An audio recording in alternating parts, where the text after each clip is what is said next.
नमस्कार, मैं सलोनी नांदे और आप देख रहे हैं केसरी उजाला न्यूज। बदलापुर में 2 नाबालिग बच्चियों के साथ यौन उत्पीड़न का मामला सामने आया है।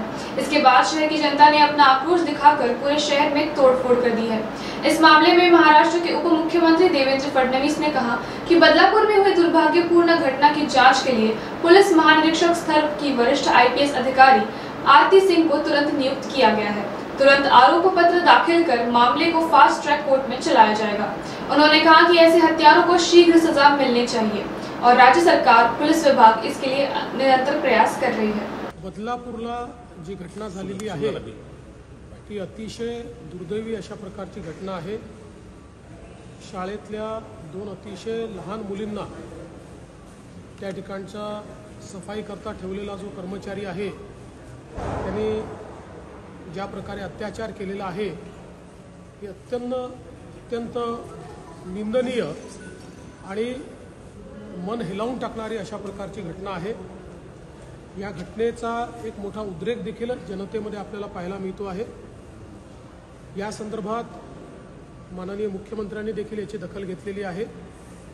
आम्ही तात्काळ या संदर्भात सीनियर IPS ऑफिसर आरती सिंग ज्या IG लेवलचे ऑफिसर आहेत त्यांना नियुक्त केलेला आहे। महिला IPS अधिकाऱ्याच्या अंतर्गत ही चौकशी व्हावी अशा प्रकारची भावना याच्या पाठीशी आहे। त्याचप्रमाणे पोलीस आयुक्तालयाच्या अंतर्गत त्या संदर्भात जी काही कारवाई तातडीने केली पाहिजे ती कारवाई देखील केली जाते आहे। या संदर्भात तात्काळ चार्जशीट दाखल केली जाईल अशा प्रकारचे निर्देश देखील देण्यात आलेले आहेत।